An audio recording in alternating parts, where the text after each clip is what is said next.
여러분들을 다 축복합니다. 좋은 일, 아름다운 일이 넘치길 바라요.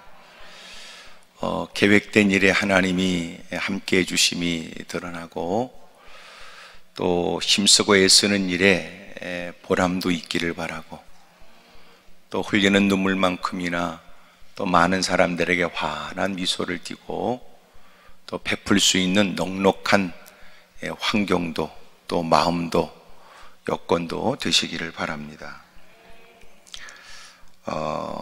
입구에 써놓은 것처럼 우리는 그래서 기도하고 또 우리는 그래도 기대합니다.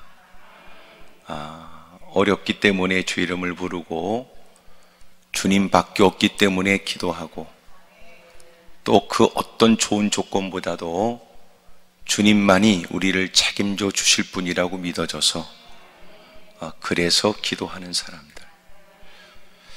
때로는 우리가 생각했던 것보다 주님의 역사가 더딘 듯 보여지지만 주님의 계획에는 차질이 없는 거예요. 우리는 하나님의 능력을 믿지만 하나님의 능력을 믿는 만큼 하나님의 결정 또한 오류가 없다고 우리는 믿어요. 그래서 하나님께 엎드려 기도할 때 하나님의 반드시 우리를 위하여 기도하라는 약속도 허락해 주셨기 때문에 기도하는 그 기도에 관해서도 반드시 주님이 응답해 주실 줄로 믿습니다. 때와 기간이 기한이 주님께 있어요.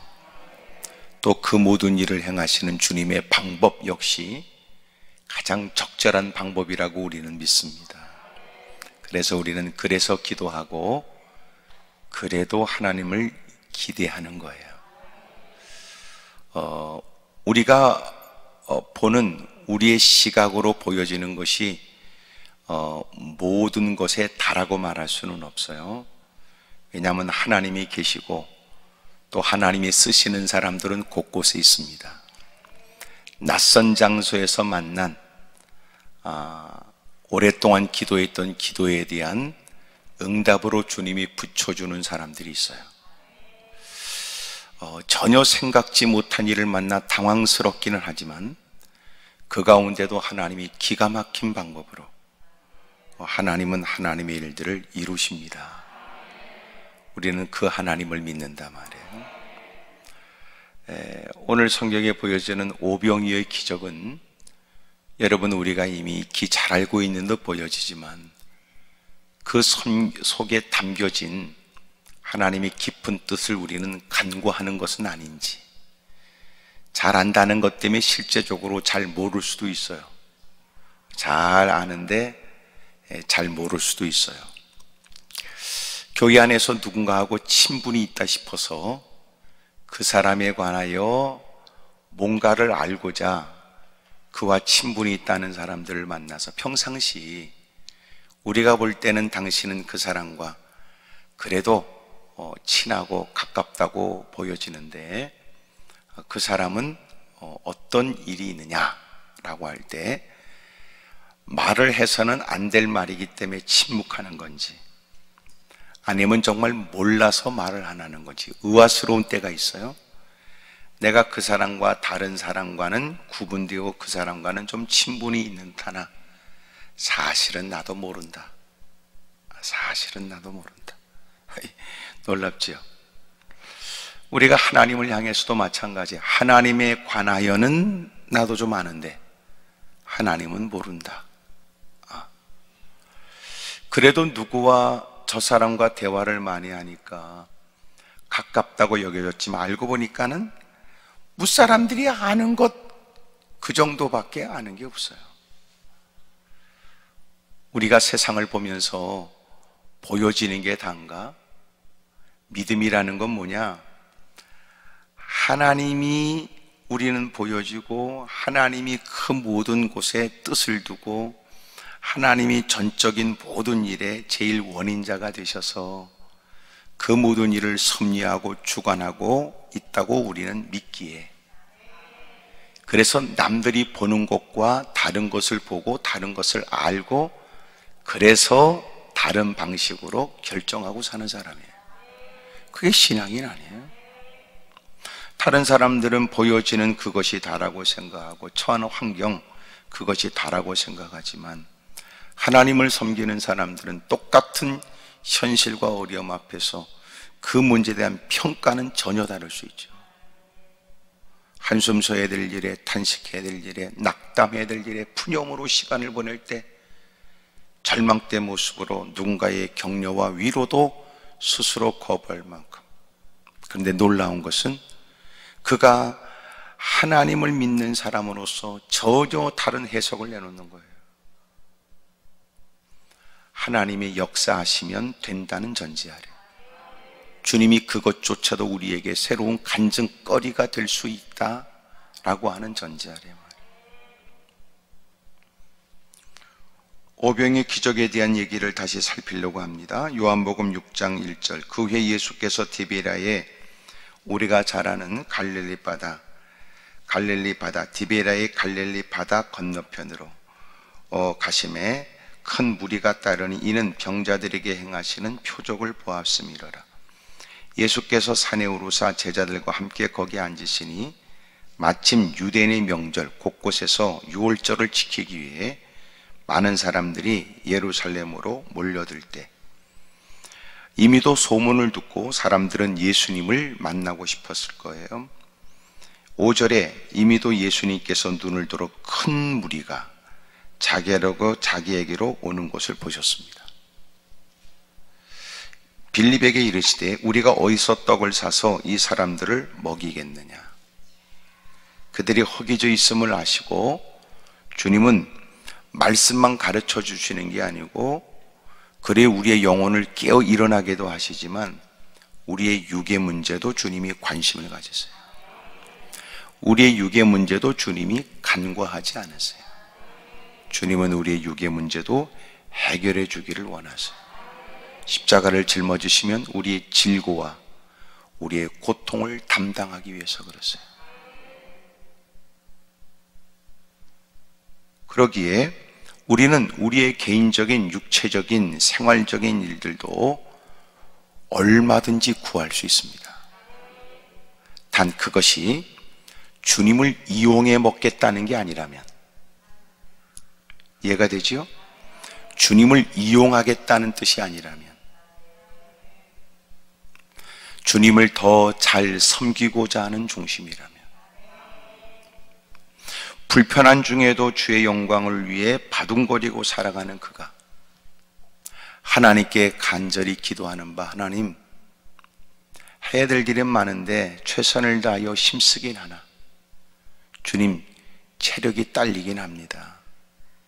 제게 좀 더 건강을 주시면, 제게 좀 더 여건을 주신다면, 이렇게 해야 될 일이 있는데도 불구하고 손이 닿지 못하고 힘이 미치지 못하여 이루지 못하는 일을 이룰 수 있을 것 같습니다.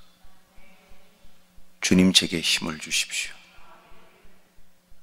여러분, 그 기도라면 우리도 기꺼이 아멘하여 동의할 일이지만, 누군가는 하나님을 이용할 생각에, 표현이 그렇지만 신실된 믿음의 사람들은 뭐냐면 주님께 사용되는 사람이에요.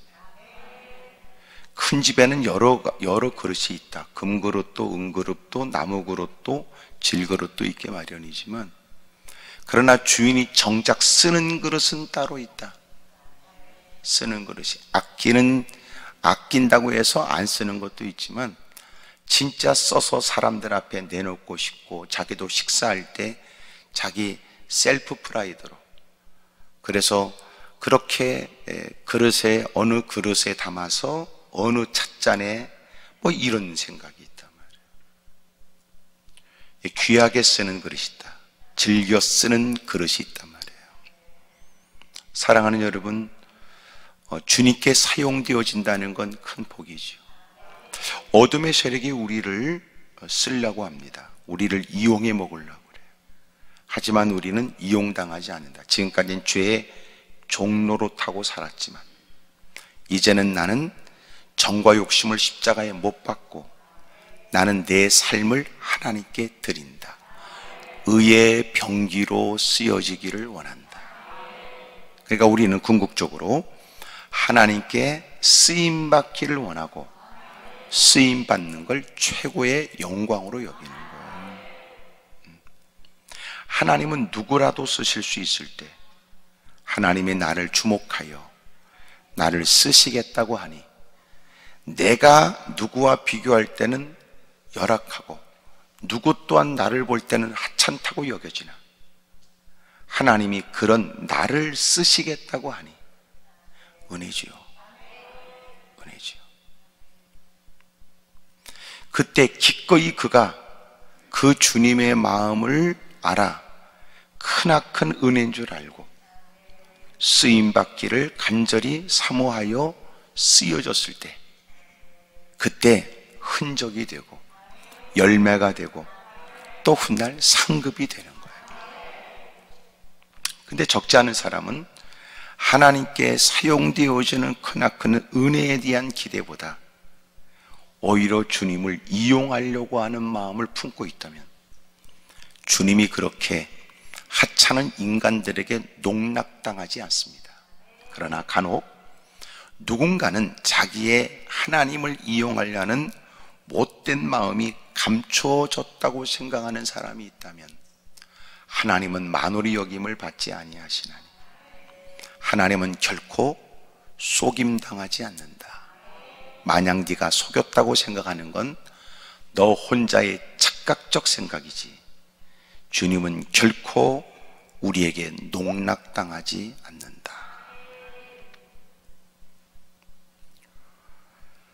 그렇게 주님께 저와 여러분도 쓰임받기를 자청하고 사용되어지기를 사모하여 하나님 저를 쓰세요.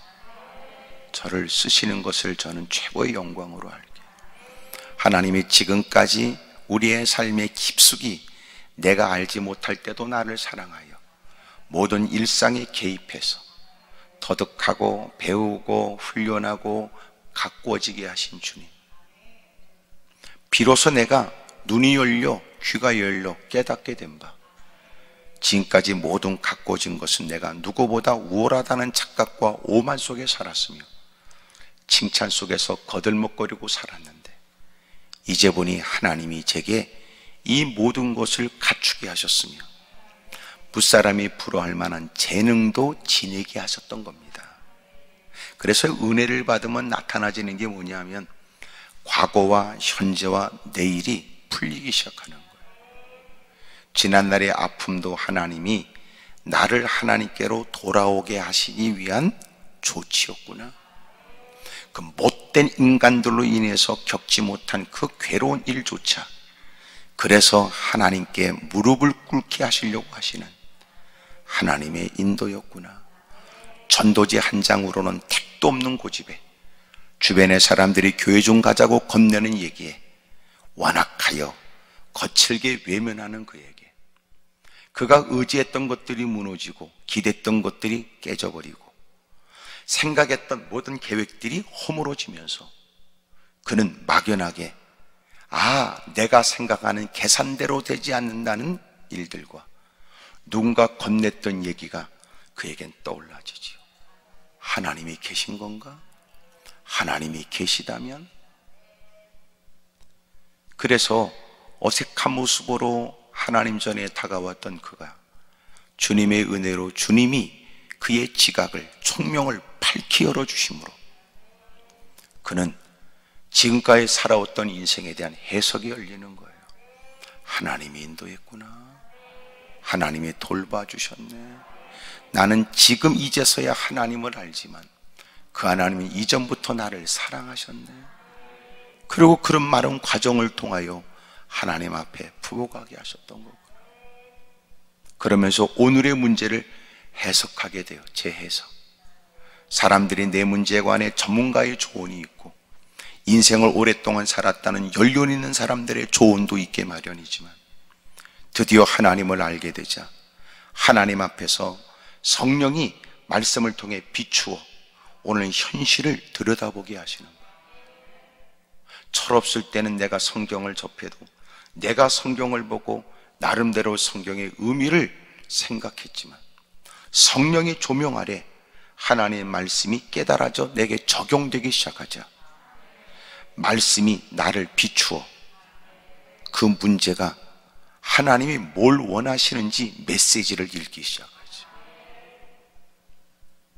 적지 않은 오랜 세월 아직도 더 성장하지 못한 나를 채근하여 일어나게 하고, 내가 누구 못지않은 신앙의 성장이 있는 듯하나 하나님은 이제는 더 내면을 갖고 성숙되게도 하시는구나. 하나님은 예기치 못한 일을 통하여 나로 하여금 이제는 시각을 넓게 하시고 시야를 넓히게 하시는구나. 다른 시각으로 살피고 또 넓은 시야로 그 모든 일을 살피게 하시는구나. 그래서 어려움을 만나면 어려움을 만나는 건 현실이지만 그 어려움 속에 주님이, 이 일을 통해 주님이 내게 뭘 원하시는지를 그는 깨닫게 돼요. 때로는 다 말할 수 없는 것은 말하면 누군가는 유난스럽고 그리고 광신자처럼 볼 수 있으니, 하나님을 아는 그가 하나님 앞에서 현실의 문제에 관해 그는 눈물을 흘리기도, 새로운 다짐을 하기도, 새로운 결단도 하기도, 새로운 시작을 선언하기도 하는 것. 내일에 대한 일들이 펼쳐지지요.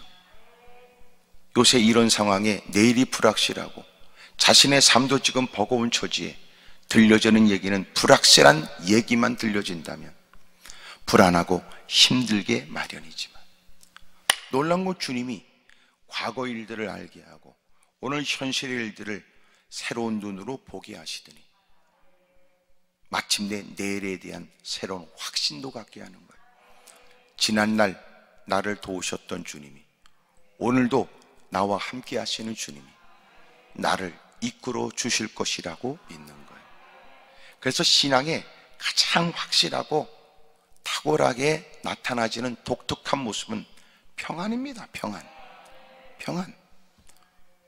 어떻게 그 와중에 그의 얼굴이 밝을 수가 있으며 그 형편이 어찌 저렇게 미소를 띌 수 있고 어찌 그만한 형편에 흥얼거리고 노래가 가능하냐. 사랑하는 여러분, 오늘 주님의 은혜로 우리의 시야도 넓어지고 시각의 변화가 있고 시선도 달라지기를 바라요. 예수님께서 몰려든 많은 사람들, 그들을 보시고 주님은 그들의 육의 문제도 해결해 주시길 원하셨습니다. 오늘 여러분이 갖고 온 무거운 짐도 다 벗겨지시길 바라고, 또 근심된 모든 일로부터 다 자유하시길 바라요. 빌립에게 주님이 말씀하셨어요. 우리가 어디서 떡을 사서 이 사람들을 먹이겠느냐? 어디서 떡을 사서 이 사람들을 먹이겠느냐? 이렇게 말씀하신 것은 이 빌립을 시험하려고 하신 거예요. 그러니까 주님은 주님을 따르는 무리와 구분된 제자들은 주의 말씀에 관해서 남다른 생각과 반응을 보이기를 주님은 기대하셨던 것 같지요. 야, 너희하고 나하고 보낸 시간이 적지 않은데 이만한 상황에 내가 너한테 묻지. 이 사람들을 어디서 떡을 사서 먹여야 될까? 그럴 때 우리는 좀 더 지금까지 주님과 보낸 시간이 있고 예배를 드린 횟수가 있고 그리고 나이가 들어가면서 세상의 경험과 함께 하나님 말씀이 기가 막히게 이루어지고 있는 것을 누구보다 잘 아는 사람으로, 주님이 이렇게 질문하실 땐 우리는 주님을 아는 것 같은 답을 해야 될 것 같지 않아요? 빌립은 이렇게 대답했어요. 각 사람으로 조금씩 떡을 받게 할지라도 200데나리온의 떡이 부족합니다. 이것은 무엇이냐면 200데나리온은 한 데나리온은 한 사람이 열심히 일을 해서 하루의 품삯으로 받는 게 한 데나리온이에요. 그러면 어찌 보면 200데나리온은 몇 달치 월급 될까요? 여러분, 한 사람이 죽으라고 애써서 노력을 해서 그러고는 돈을 벌었는데, 그리고 한 사람이 하루에 품삯이 한 데나리온이면 200일 동안 일을 해야 돼요. 근데 그 돈이 있어도 몰려든 많은 사람들을 먹이기에는 부족하다는 거예요. 이 말의 뜻은 뭐예요? 어디 가서 이들을 떡을 먹이는 것은 불가능하다는 뜻이지요. 누가 보면 상당히 계산적이고 상당히 이성적인 대답이었어요. 누군가는 이런 얘기를 했어요. 우리는 가룟 유다가 예수님이 제자들이 예수님과 더불어 활동하는 데 있어서 필요한 돈계를 맡는 회계일을 맡았다는 것은 우리는 알고 있죠. 그런데 가룟 유다가 그 일을 하기 전에 빌립이 이 일을 먼저 했을 것이다, 이런 얘기도 해요. 그래서 빌립에게 돈과 관련된 얘기, 또 이것은 돈과 관련된 일이라고 여겨질 만한, 여러분 빌립에게 주님이 말씀하셨을 것이다, 이런 얘기를 하니 빌립 역시 주님의 질문 앞에 상당히 계산적이고 그리고 상당히 이성적으로 답을 했어요. 근데 이것은 주님이 그를 시험했다는 걸 보면 주님이 그가 다른 답을 하길 원하셨던 거라고 느껴지지 않습니까? 당신이 그래도 신앙생활 하는 사람이요, 주님을 모르지 않는 사람이요, 주님을 경험한 사람이요, 적지 않게 예배가 익숙해졌고 하나님 말씀을 들으면 누구보다도 빨리 이해가 있고 누구보다 빨리 반응하고 동의하고 말씀대로 살겠다고 애쓴 당신을 모르지 않아 당신에게 질문하는데, 이 문제는 어떻게 해결했으면 좋을까요? 라고 하는 질문 앞에 이 문제가 해결되려면, 우리 교회가 뭘 하려면, 앞으로 어떤 일을 하려면 돈이 얼만큼 들어가고 얼만큼 해야 되고 어떻게 해야 된다고 생각하는 이성적이고 계산적인 것만 있는 것이 얼마나 가슴 아파요. 근데 이게 우리에게도 너무나 친숙해요. 여전히 하나님께 무릎을 꿇고 누구도 계산적으로 답이 나오지 않는 자신의 문제가 주님에 의해서 해결되길 원한다고 기도하면서도 정작 자신은 그 계산만 하고 앉았다고요. 하나님은 놀라운 일을 얼마든지 펼쳐주지요. 말씀 한마디로 천지를 창조하신 주님, 오늘도 내가 겪고 있는 이 고통스러운 일, 사력을 다하여 발품을 손품을 밟고 뛰어다니며 인맥으로 애를 써도 경험을 앞세워가면서 몸부림쳐도 해결되지 않는 문제, 하나님은 그럼에도 불구하고 이 모든 문제를 해결해 주실 거라는 기대를 가지고 무릎을 꿇고 믿음으로 몸부림치지만 정작 그의 삶은 뭐냐? 숫자, 계산, 이성만 존재하는, 논리만 존재해요. 주님이 그에게 질문했어요. 자, 너희가 나하고 보낸 시간이 적지 않으니, 자, 이제 빌립아, 너는 어떤 답을 할까? 이들에게 어디서 떡을 사서 이들을 먹일까? 지금까지 적지 않게 경험한 바가 있으니 대답을 멋지게 했으면 좋을 뻔했어요. 주님이 아십니다. 지금까지 우리는 주님을 모를 때는 전부 다 계산만 했지만 적지 않은 시간 주님을 배웠고 말씀의 가르침을 받으며 주님이 행하시는 놀라운 일을 오랫동안 목격한 바, 답은 주님께 있습니다. 주님, 우리가 뭘 해야 될지 분부를 해 주십시오. 이런 멋진 답을 주님은 기대했을까요? 빌립이 그렇게 말씀을 드렸던 것은 그로서는 아직까지 그때까지 그것이 맞다고 생각했습니다. 그래서 우리도 하나님의 전을 출입하고 예배를 귀히 여기는 것 같아도 막상 문제, 지금까지 겪지 못한 어려운 일을 만나고 뜬금없는 주님의 질문을 접하게 되면 아직도 우리에게는 믿음으로 응수하기보다 인간적 생각이 아직도 가득하지. 그래서 뭐가 필요하냐면 습관이 필요해요. 신앙도 습관이 필요하다는 거죠. 이걸 다른 말로 표현하면 신앙의식이 필요한 거예요. 신앙의식. 그러니까 주일날은 교회 가야 된다라고 하는 서서히 몸에 배어져 있지만 예배를 드리면서 그 말씀에 내가 지금까지 악습들이 빠져나가고 이제는 모든 사고가 이제는 주님으로 생각하는 훈련이 돼 있고 그런 의식 속에 살아가는 거예요. 그것을 시편 1편은 복 있는 사람이라고 그러고, 악인의 길에 동행하지 않고 죄인의 길에 동행하지 않고 여러분 죄인과 동석하지 않는 그는 하나님 말씀을 주야로 묵상하고 사는 사람입니다. 생각도 근육이 있다고 그러잖아요. 이제는 그에게 날마다 하나님 말씀을 생각하고 주절거리면서 이제는 모든 사고에 보는 시각이, 그리고 접하게 된 정보에 의한 그의 생각과 판단이 이제는 신앙 의식으로 한다는 거예요. 신앙 의식.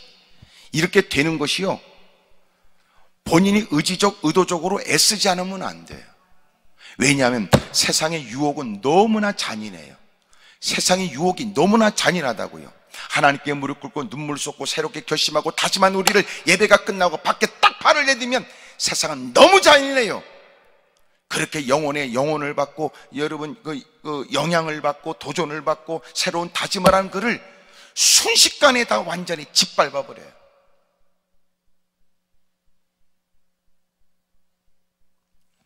놀란 건 예배 시간에는 우리에게 더 단돌이 하려고 그러고, 너 그런 마음 갖고는 안 돼, 그런 마음 가지고 부족하지, 너 더 견고해야 돼, 더 너는 단단해야 돼, 결코 어떤 도전에도 견뎌내도록 힘을 구해야 돼, 그래서 너는 지금은 괜찮다고 생각하니까 어영부영 기도하지 말고 사력을 다해 기도해, 너는 마음은 원유로되 육신이 약하지, 너는 시험에 들지 않고 깨어있어 기도해야 돼, 막 강조하는 얘기를 못 알아듣는단 말이에요.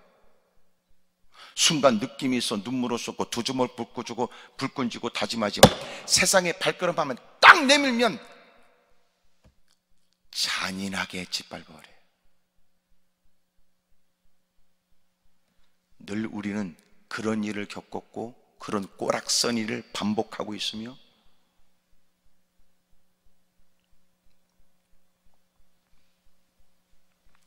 이제 그런 일을 이겨내기 위해 하나님, 제가 예배를 마치고 세상을 첫 발을 내딛어도 잔인하게 도전하는 일에 당당하게 응할 수 있는 마음과 그런 일을 버텨낼 수 있는 힘과 그런 일을 뚫고 나갈 수 있는 능력을 내게 좀 주십시오. 그래서 그렇게 막 전부 다 사리사욕에, 전부 다 논리와 계산과 숫자와 이런 일에 있어서는 사람들이 눈이 다 핏발이 선 세상에서 하나님을 의식하여 간혹 우리에게 끊임없는 질문이 주어지고 끊임없는 그것에 답을 하여 조치하고 살아가는 세상에서 신앙인다운 답들이 우리에게는 있어야 되잖아요. 내가 이득은 얻을 수 있으나 하나님께 무릎 꿇으면 가슴에 걸릴 일이 되어져. 내가 잠깐 이득은 좀 덜 얻는다 할지라도 나는 주님 앞에 예배 드릴 때 그 예배 시간이 괴롭지 않도록. 근데 이게 괴로운 것도요, 착할 때야. 괴로운 것도, 아이고 걸렸네, 아이고 아셨네, 아이고 보셨네, 요런 마음도요 착할 때야. 쏘가지가 더러워지면 이제는 그런 얘기에 양심의 자극도 없고 회개도 없고, 참나 또 기분 나쁘게 또 저렇게 또 얘기하네. 그건 망조다 그 말이야, 망조. 근데 그 망조도 좀 더 지나면 그 인간이 마귀 짓을 해요. 더러운 짓거리 하는 거예요. 그리고 지네끼리 쭈그리고 앉아. 우리 목사님이 설교가 바뀌어야 우리 교회가 부흥이 돼. 어떨 때는 아주 못된 인간은 목사님께 대놓고 얘기하는 장로들도 있다고 그러더라. 망조지, 망조. 그것이 복음에서 벗어난 것이냐? 그렇다면 할 말을 한다라고 느껴지지만 그게 아니고 회개할 마음이 없기 때문이라면 망조다 그 말이에요. 봐요, 지금 아멘도 잘 안 하는 거 보니까 그쪽으로 흘러갈까 봐 걱정되네요. 여러분도 그런 줄은 타지 말아요. 그런 것들과 어울리지 말고. 100% 망조야 그거는. 제가 어제 지옥 얘기를 했는데, 어제 제가 지옥 얘기를 했던 이유 중에 제가 그런 얘기를 했어요. 천국 얘기를 해야 될 것 같은데 지옥 얘기를 하는 이유는 지옥에 가지 말라는 것이다. 절대로 가지 말라는 것이다.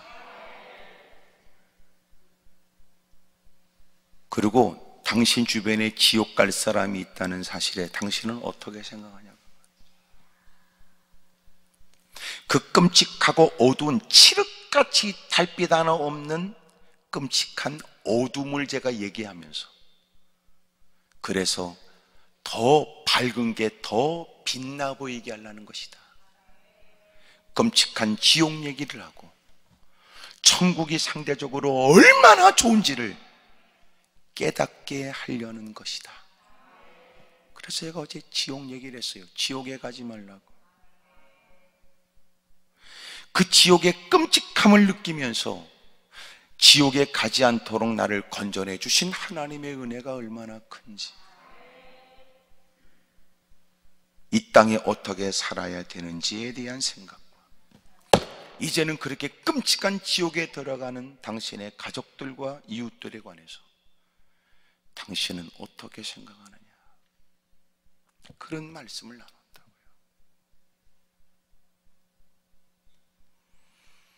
주님이 빌립에게 질문하셨을 때 너는 어떻게 했으면 좋겠어? 에스겔서 37장에 하나님께서 에스겔 선지자를 골짜기로 데려가서 뼈다귀만 굴러다니는 그 뼈가 가득한 그곳에 이 뼈들이 살겠냐고 주님이 말씀하시죠. 말도 되지 않는 주님의 말씀 앞에 에스겔은 달랐어요. 하나님을 알기에 그는 이렇게 대답합니다. 하나님은 모든 일을 주관하시는 하나님 아니십니까? 주권자 하나님, 절대자 하나님, 하나님만 아십니다.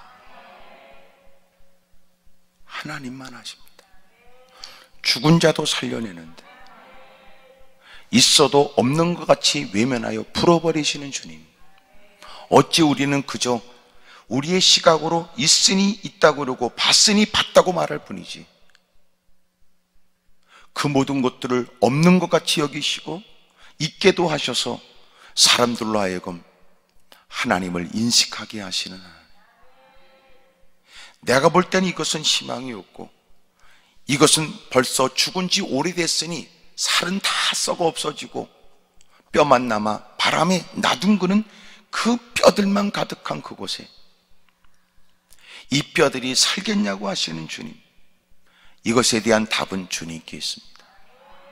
주님이 태어나라고 하신 즉 놀란 건 힘줄이, 마침내 이름은 살이, 그리고 가죽이 덮이더니 주님께서 말씀하여 태어나라고 하시자 놀란 건 그들에게 하나님의 영이 임하게 되자 영혼들이 입혀져 군대가 됐다는 거예요. 군대가 그것은 절망 가운데 있는 유대인들, 이스라엘 백성들에게 희망을 주는 말씀이에요. 그 일을 겪고 있는 당사자들인 너희들이 얼마나 고통스럽고 무사람들이 우리를 볼 때 동정하지만 그러나 실제적으로 겪고 있는 고통은 너무너무 괴로운데 희망이 없다고 넋두리하는 너희들, 그러나 내가 누구냐? 내가 살릴 것이다. 여러분, 빌립에게 주님이 말씀하시기를, 야, 어디서 떡을 사서 이들을 먹일까? 200데나리온 되는 수중에 있지도 않는 큰 돈, 그 돈이 있다고 한들 이 사람들을 다 먹일 수가 없습니다. 그저 나눠준다면 그냥 잠시 먹다마는 그냥 그러나 이들의 시장길을 때울 수는 없지요. 오늘도 주님이 우리에게 시험하실지도 몰라요. 우리가 겪고 있는 문제 앞에 너 이 일을 해결하려면 어떻게 될 것 같으냐? 이렇게.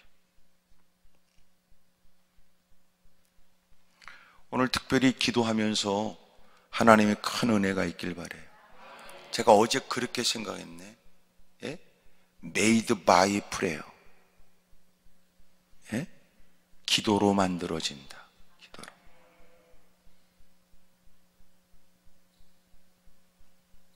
어떻게 당신의 문제가 해결되느냐? 기도로 만들어졌습니다. 기도로. 주님이 주신 은혜인데 기도로 만들어진 거.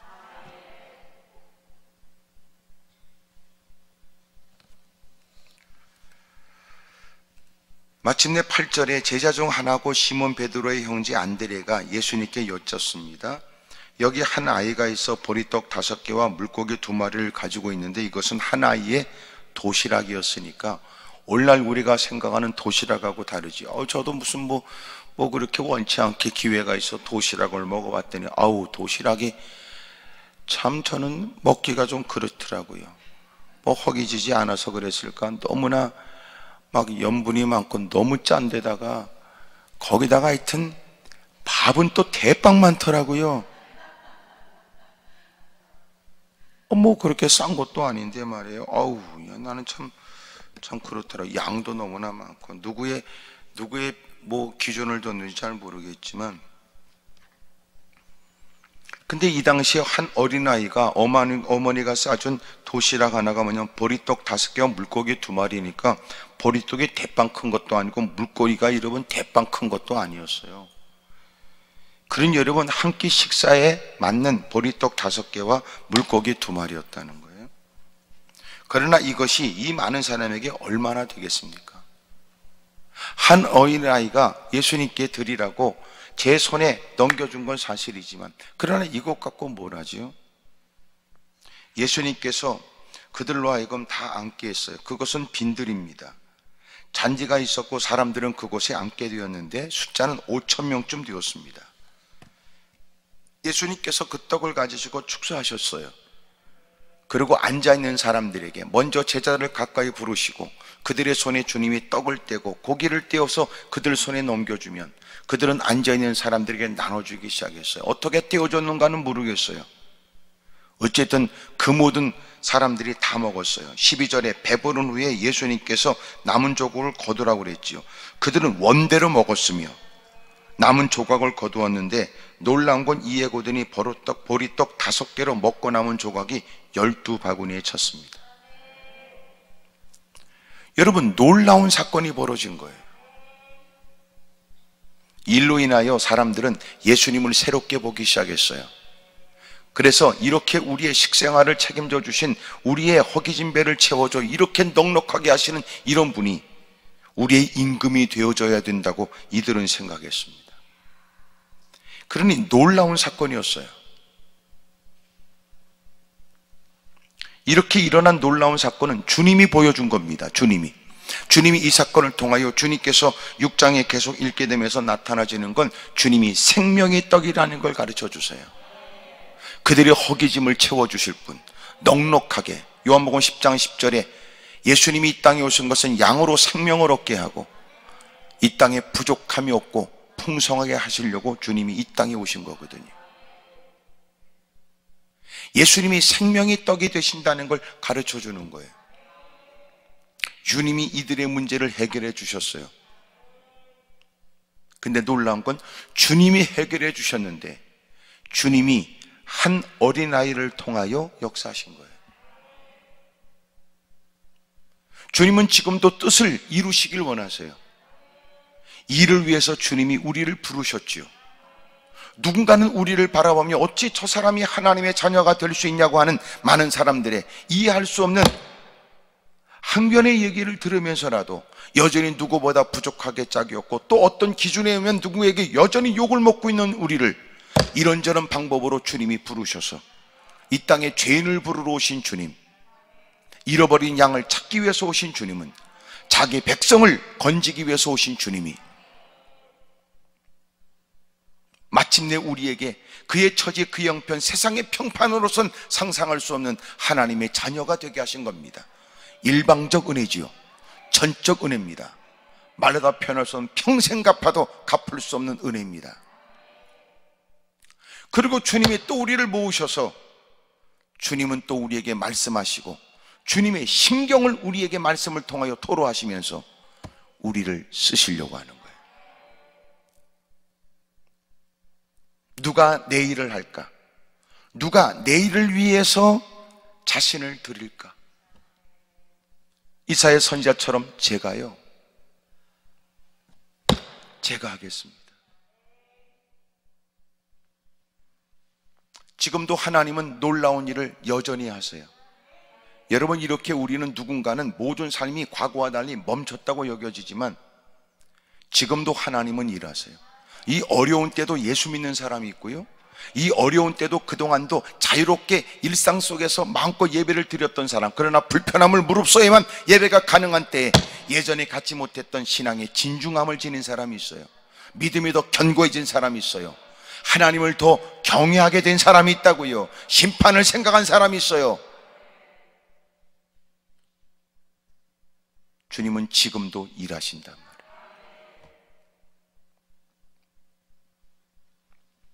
근데 하나님은 일하시는데, 하나님이 하셔도 되는데, 하나님은 우리에게 구원의 은혜를 베푸시고, 그리고 구원의 은혜를 아는 사람들을 통하여 주님은 은혜 베풀길 원하세요. 역사하신다고. 그게 누구였냐? 오늘 성경에 보이는 9절에 여기 한 아이가 있어 보리떡 5개와 물고기 2마리를 내밀면서 주님은 그걸 가지고 축사하시고 다가온 제자들에게, 이미도 안초는 많은 사람들에게 나눠주라 하시면서 떡을 떼어 나눠주고 고기를 떼어 나눠주는데, 여러분 5천 명이 먹고 남게 되었다고 말하고, 이 당시 이 먹은 사람들은 전부 다 남자들, 성인 남자들만이었으니 그 당시 숫자에 들어가지 않는 여자와 어린아이까지 치게 된다면 기만 명의 사람들이 먹었을 것이다. 이곳에 이르면 6월절에 많은 사람들은 곳곳에서 전부 다 예루살렘으로 몰려들을 때, 인산인해를 이루고 있을 때, 예수님에 대한 소문을 곳곳에서 들은 사람들은 예수님을 보고 싶어 몰려들었으니 그 빈들에 모인 사람들은 5천 명이 아니라 더 많은 사람들이 몰려들었다. 그리고 주님은 그들이 원하는 대로 다 배불리 먹이신 거예요. 이 일에 하나님이 누굴 쓰셨느냐? 여기 한 사람을 썼습니다. 여러분, 한 사람은 어찌 보면 하나라고 하는 개념으로 작다는 개념이지만, 그러나 한 사람이 끼치는 영향이 크지요. 작은 물이 큰 불을 일으키게 되는 것처럼, 가정의 한 사람의 문제가 가족 전체의 일상이 다 허물어지게 되는 것처럼, 조직의 한 사람 때문에, 아간 한 사람 때문에 전쟁은 패하게 되고, 사람들은 가난 전쟁, 거룩한 전쟁에 하나님의 뜻을 이루어야 된다고 야심차게 여리고성을 무너뜨리고 아이성 앞에서 이제는 그들도 무찌를 수 있다고 생각했다가, 아간 한 사람의 범죄 때문에 마침내 그들은 전쟁에 패하고 36인쯤 목숨을 잃게 되었으며 전쟁의 의욕을 다 잃어버려 쏟아진 물처럼 돼버린 거예요. 한 사람 말이에요. 아담 한 사람이 범죄함으로 모든 사람은 전부 다 죄인이 되었고, 두 번째 아담인 한 분 예수님이 십자가를 짊어져 이 문제를 해결해 주심으로 우리는 살 길이 열리게 된 거죠. 그분이 친히 부활하심으로 첫 열매 되므로, 첫 열매는 그 다음에 많은 열매가 맺을 것을 예고하지요.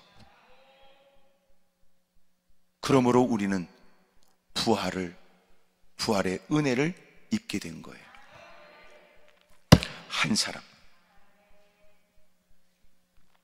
누군가 그런 얘기 하더라고요. 어떤, 여러분 중소기업에 그래도 사회 이목을 끄는 어떤 분이 그런 대담을 하면서 기록된 어떤 기사를 읽었던 것 같아요. 그분은, 자기는 워낙 한국에서 대단하다고 하는 S대 출신의 사람들은 의도적으로 뽑지 않는다고 또 그분은 그러더라고. 그 이유가 뭐냐? 이분들이 개인적인 재능이 있고 특별한 뛰어난 능력은 갖고 있는 건 사실이지만 사람과의 연합이 어렵대. 그 개인적인 생각이겠지요. 그래서 그분은 의도적으로 S대에 있는 그 출신들은 뽑지 않는다. 또 그분은 그러더라. 그러나 중요한 얘기 뭐냐? 어느 대학을 얘기하려는 게 아니고, 서로가 같이 모여서 일을 하려면 연합이 중요해요. 한 사람이 물을 흐리는 거예요. 한 사람이 그릇된 일이 전례가 되는 거예요. 한 사람이 전체가 융합하여 이루어야 될 공동 목표를 허물어 버리는 거예요. 여러분, 의외로 한 사람을 우리는 다수 때문에 가볍게 여기긴 하지만 실상 사회생활에 한 사람은 중요합니다. 안산인 여러분 무슨 뭐 그 전에 끔찍한 일을 행했던 어린애한테 여러분 못된 짓을 했던 하여튼 그 조두순인가 뭐 그런 그 사람이 다시 이제 출소하게 된다는 것 때문에 안양시가 들썩거리는 겁니다. 아주 안산시가 들썩거리는 거예요. 안산시가. 의외로는 한 사람을 가볍게 여겼지만 문제가 딱 생기면 한 사람이 끼치는 영향이 얼마나 큰지 몰라요. 사람들은 막연한 두려움 속에 있게 되지요. 걱정해요.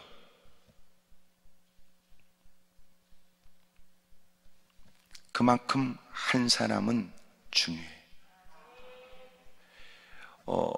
어찌 보면 하나님은 대단히 위대하고 어마어마한 능력을 갖고 계신 분이지만 또 상대적으로 주님은요, 어떤 분의 표현에 의하면 이해하고 여러분 들으시면 좋겠어요.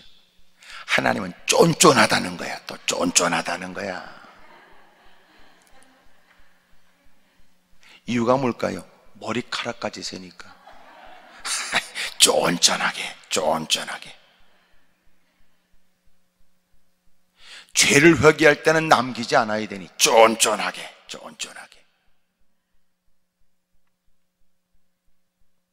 하나님에게는 아버지 같은 성품도 있고 어머니 같은 성품도 갖고 계세요. 그래서 하나님께로부터 나온 우리에게는 아버지가 있고 어머니가 있죠. 때로는 거친 듯 엄한 듯 보여지지만 그러나 한편은 너무나마 따뜻하고 너무나 섬세해요. 하나님이 우리를 돌보고 가꾸시는 일에 어떤 정성과 어떤 모습으로 우리를 다루고 계시는지 알겠지요. 조그만 것은 죄를 주님이 경히 여기지 않아요. 아무 사람이 보지 못하는 아름답고 선한 행실도 주님은 기억하세요.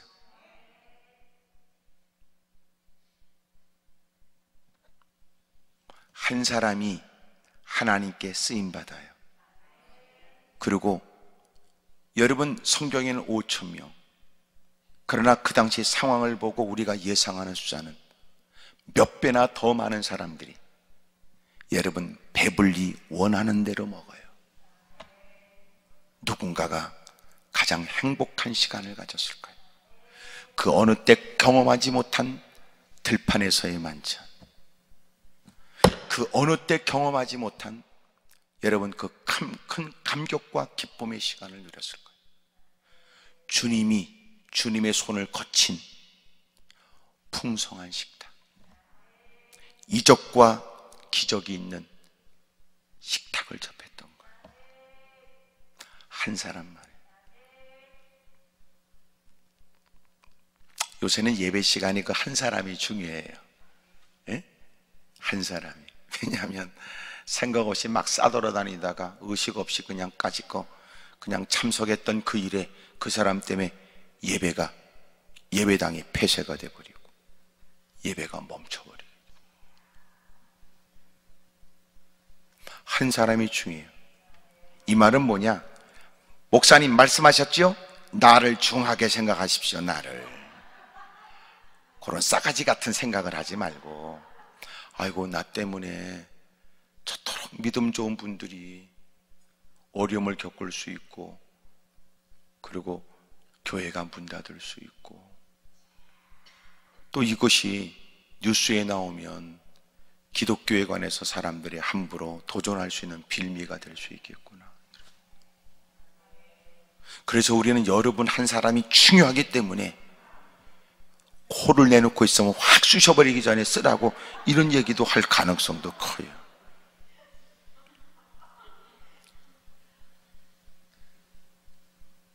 여러분 한 사람은 중요합니다. 어쨌든 확실한 건 우리가 자신을 살펴야 돼요. 제가 그런 얘기를 이렇게 코로나 바이러스에 의해서 어려움을 당할 때부터 내가 얘기했어요. 하나님께서 이렇게 우리에게 마스크를 쓰고라도 예배를 드리게 하시는 것은 어떻게 보면 본래 예배를 회복하게 하시려고 하는 주님의 뜻일 것이다. 다시 말하면 본래 예배라고 하는 건 주일날 하나님께 무릎 꿇고 그 한두 시간을 드린다고 하는 개념을 더 광의적으로, 그것은 한 주간의 삶이 거기에 집약된 모습이 되어져 6일 동안의 네 삶은 예배를 위해서 살아야 된다는 개념. 네가 주일날 예배를 드려 많은 사람이 진지하게 모이는 그 예배, 네가 일상생활 6일 동안 개판으로 하고 싶은 거 다 하고 만나고 싶은 거 다 하고 하고 싶은 짓 다 하다가 그러고까지 그 예배 한 시간 들여서 내가 어디서 감염되어 왔는지도 모르고 생각도 의식도 없이 예배에 참석하여 다른 사람에게 또 호들갑 떨고 떠들고, 그래서 누군가에게 감염시켜 교회가 마치 감염원처럼 되지 않도록 너는 예배만 드리는 게 아니라 6일의 삶이 있어야 된다. 그러니까 6일 동안을 그렇게 사는 거예요. 아이고, 내가 누구를 만나고 싶어도 될 수 있으면 좀 뒤로 미루자. 꼭 만나야 된다면 조심해야지. 왜냐하면 주일날 예배 드려야 되거든. 그러니 나 하나 때문에 교회 예배가 폐쇄되거나 나 하나 때문에 문제가 생긴다면 안 되지. 하나님이 우리로 하여금 이거 알게 하시는 것 같다. 이거 주일은 6일이 담겨 있어야 한다. 주일 그 한 시간에는 6일의 생활이 담겨 있어야 한다. 아이고 참.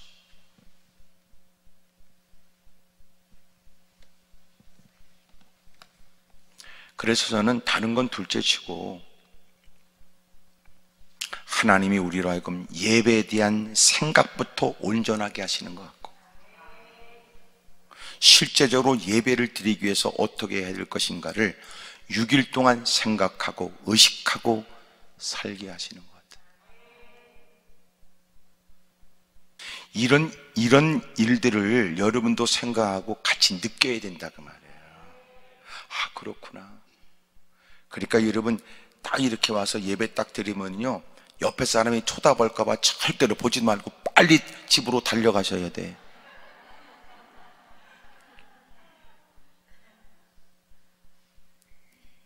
그래서 이렇게 예배 드리면은요, 가족들이 걱정하는 경우도 있어요. 그래서 제가 좀 더 유난스럽게 더 싸납게 얘기하는 거예요. 그런 통제와 불편함을 무릅쓸 마음이 없으면 너 가라는 거예요. 네 따구가 왜 열심히 모든 수칙을 지켜가며 예배를 중하게 여기요 은혜 받겠다고 삼하는 사람을 네 따구가 우습게 여기냔 말이야. 문제지요. 지금은 어느 때보다도 중요한 게 한 사람이 한 사람.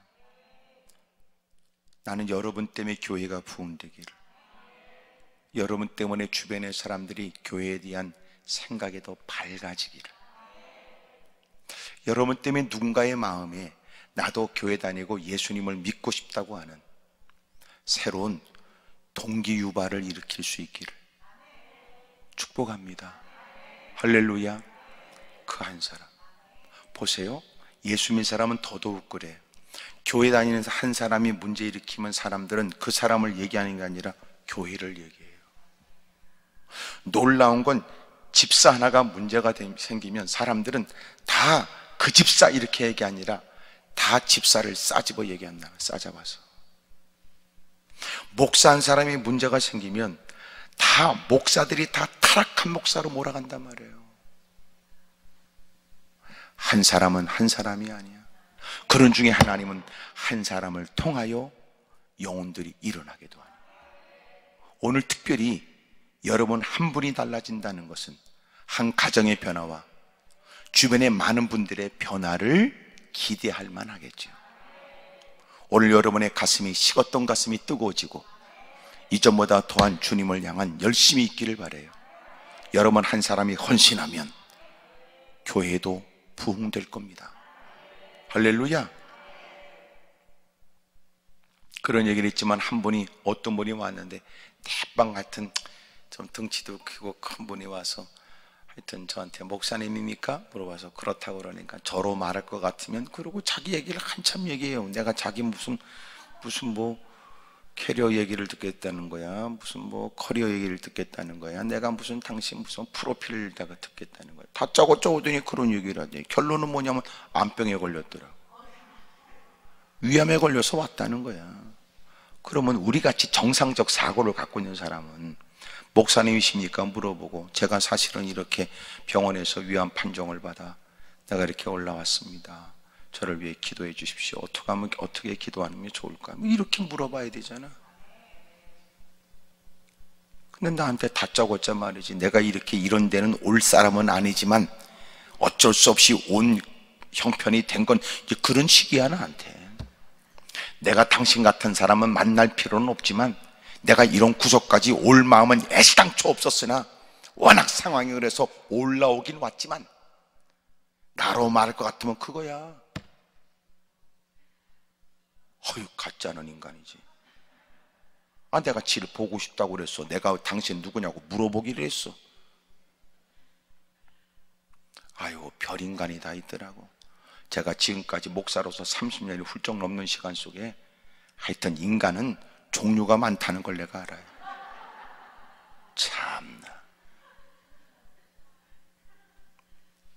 근데 제 마음 가운데 일어나는 마음이, 여봐, 당신 말이야 20일을 금식해. 그랬더니 그 큰 덩치가 가방 하나 들고 와서 버팅겨 서가지고 그렇게 얘기하더니 그 말하는 순간 팍 무릎 꿇더라고. 기도해달라고. 이 사람이 보통 사람이 아니더라. 그 사람이 20일 금식 안 한다는 것 때문에 교회에 부흥이 일어났어요. 그 인간이 20일을 금식한단다. 그래서 하나님이 한 사람을 통하여 많은 사람들이 변화되게 하고, 바울 한 사람 때문에 예루살렘 교회들이 다 어렵고 힘든 고통 속에 있었는데 바울 하나가 뒤집어지니까 교회마다 평안이 와, 부흥이 오고. 오늘 여러분 누군가를 말하지 말고 그 한 사람이 나기 때문에 하나님이 나를 불렀구나, 자신을 살펴 개선과 변화가 있기를 축복합니다. 두 번째로, 여기 어린아이에 대한 얘기가 뭐예요? 여러분, 무명의 사람이야. 무명해. 한 사람, 무명의 사람. 이름이 없어. 이름이. 지금도 주님은 자기 이름을 드높이려고 하는 사람은 안 써요. 왜냐하면 주님은 글을 쓰셔서 주님의 영광을 드러내려고 하는 거예요. 왜 주님께서 300용사를 노려서 13만 5천 명이나 되는 미디안 사람과 싸워 이기게 합니까? 주님이 사람을 고를 때 말씀하셨던 거예요. 뭐라 그러냐면, 너희가 10,000명이 있다 할지라도 10,000명 가지고 나는 너희들이 싸우기를 원치 않아. 왜? 10,000명 가지고 13만 5천 명을 싸울 수도 없으며 이길 수도 없는 일에, 놀라운 것은 그나마라도 너희들이 반드시 이길 싸움에 이기면 니네들이 잘났다고 그럴까 봐. 그러니까 주님은 이런 거야. 말도 안 되는 것을 우리를 통해 이루시지만 이를 통해 주님이 영광을 받길 원하시는 건데, 워낙 인간이 이것은 내가 감당할 수 없으나 주님이 힘을 주셔서 이뤄낸 일에 인간들은 가는 곳마다 자기를 나타내고 싶은 거예요. 그래서 주님은 어떤 일을 하기로 하셨냐면, 네가 그 일을 이뤘다고 말해도 지켜보는 사람이 씨가 먹히지 않도록 어려운 상황 속에서 상상할 수 없는 일을 이루시는 거예요. 본인도 내가 했다고 말할 수 없는 상황으로 되게 하시는 거야. 그래서 300명을 골라내고 300명을 통하여 13만 5천 명과 싸워 이기게 하셨던 거라고. 무슨 의도일 것 같아? 인간은 기회만 주어지면 교만한 거야.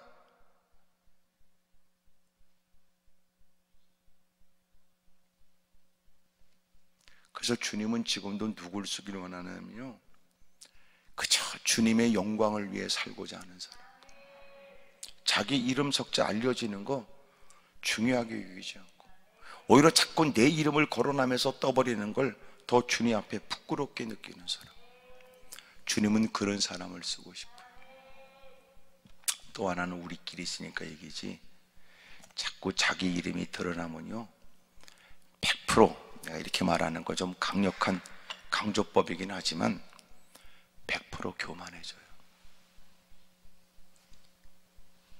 100% 교만해. 목사도 그런 거 같고. 그래서 늘 목사도 늘 조심해야 돼요. 정말 조심해야 돼요. 내가 그래서 그런 얘기 했잖아. 사람이 지질이 궁상이고 별 볼 일 없을 때는요, 주여 내게 있는 것을 다 드립니다. 이게 쉬워. 서슴없이 얘기해. 그런 사람들은 주여 내 것은 다 주님의 것입니다. 주여 모든 걸 다 주를 위해 드릴 수 있습니다. 말씀만 하시옵소서. 지도치가 없는 줄 알아요.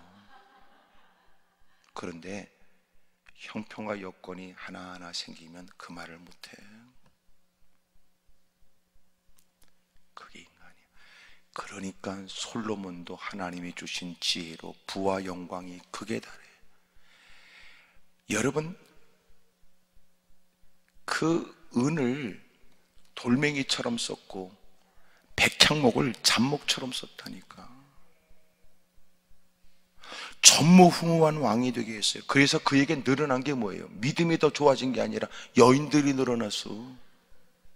1000명이야, 1000명. 우리는 듣기만 해도 천불나는 일이 1000명이에요, 1000명. 그리고 늙어 빠져가지고는 립스틱 짙게 바르고 다가온 그년들에게 끌려다니면서 우상을 섬겼어요. 에? 솔로몬이 그랬다니까.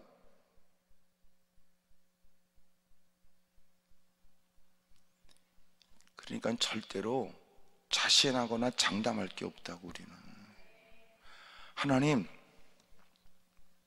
제게 물질을 부어주면요 이미 나가는 통로를 구멍을 더 뚫겠습니다. 이것이 내게 너무나 남아있지 않도록. 남으면 썩는 거예요. 창고를 자꾸만 내가 쌓아놓을 창고를 더 많이 만들 게 아니라 일할 곳이 더 많아져야 되는데 자꾸만 쌓아놓을 창고만 자꾸 찾는단 말이에요. 이걸 성경이 뭐라고 그래요? 어리석은 인간이라고 해요. 어리석은 인간. 네가 쌓아놓은 곳이 누구 것이 되겠느냐? 내가 네 영혼을 오늘 밤 데려갈 것이다. 하나님께 대하여 부유하지 못한 자가 이와 같으리라.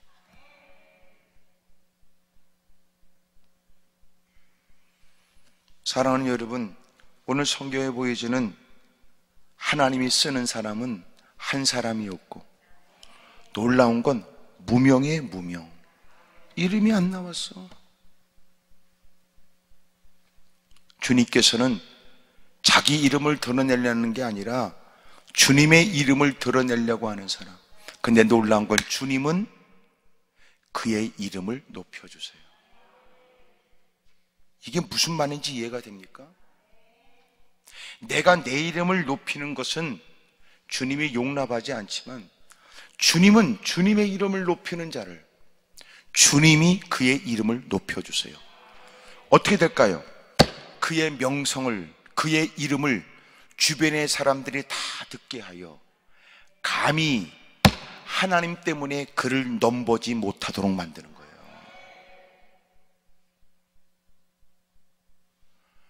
우리 모두가 하나님께 그렇게 쓰임받기를 바라요. 세 번째가 뭐예요? 어린아이예요. 어린아이. 하나님의 거룩한 일에는 주님이 쓰지 못할 사람이 없죠. 되어진 일 앞에 이런 일에 쓰임받을 사람이라면 그만큼 되어진 사건만큼 그만한 대단한 인물일까라고 여겨졌는데 놀라운 건 어린아이였어요. 되어진 사건으로는 상상하지 못한 인물이 주님께 쓰임받았던 거다. 왜 당신 아니면 하나님 일이 안 된다고 생각하십니까? 왜 너 아니면 주의 일이 안 이루어진다는 생각을 합니까? 이것처럼 저주스럽고 끔찍한 일이 어디 있어요?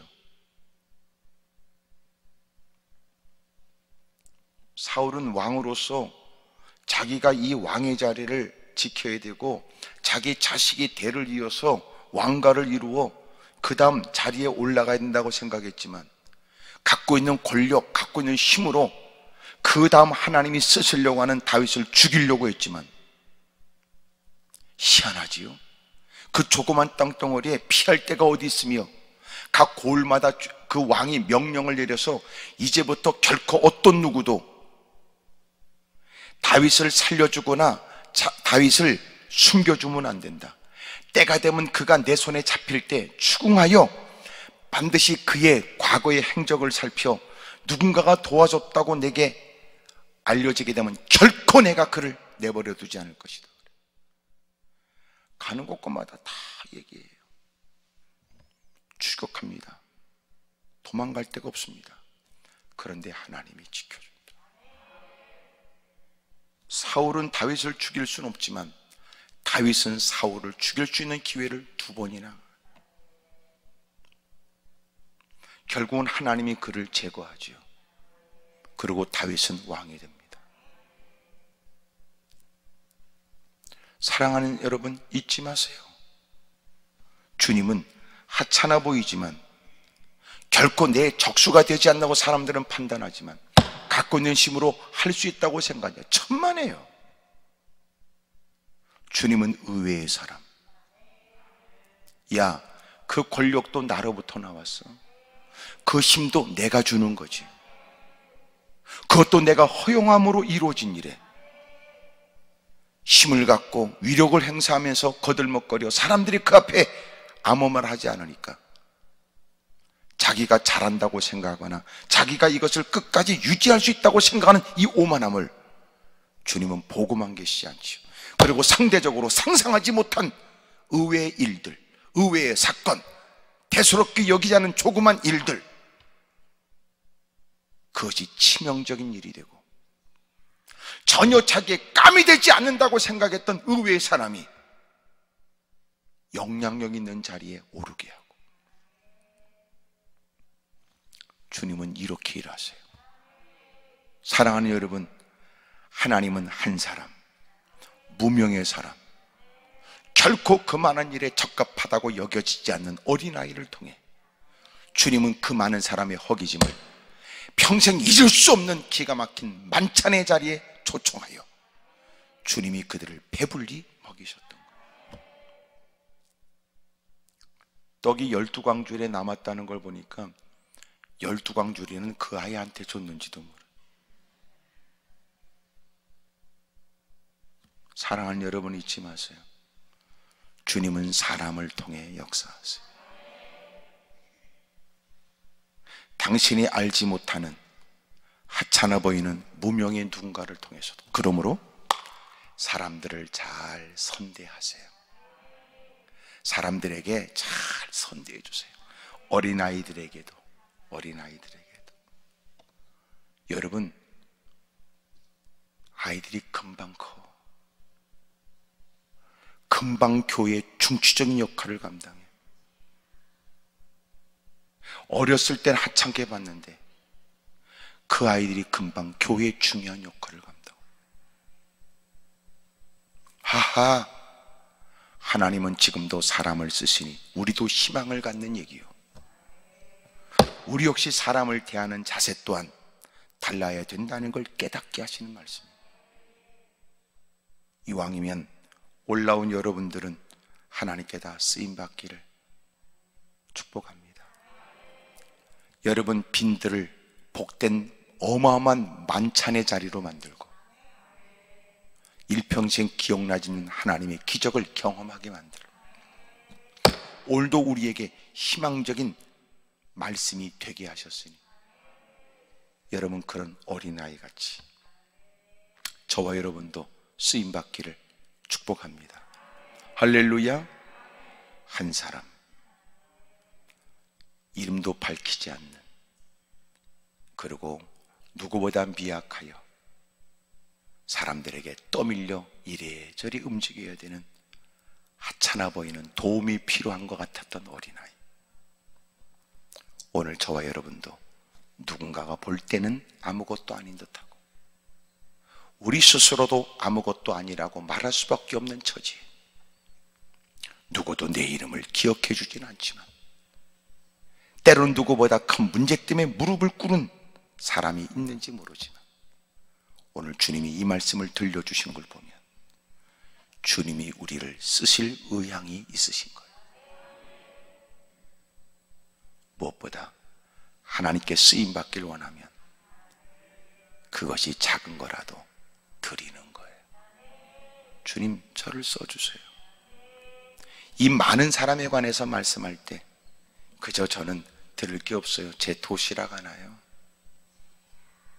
근데 주님은 그 미약하고 나약한 문제에 비하면 이것은 전혀 문제와 관련 없는 하찮아 보이는 그 일을 통해 주님은 놀라운 일을 보여주신 것처럼 오늘도 그 나라와 그의 의를 위한 기도에, 오늘도 하나님께 받은 바 은혜를 따라 헌신하고 섬기겠다는 대단치 않은 조그만 시작에 하나님의 큰 은혜가 임하게 될 것을 믿습니다.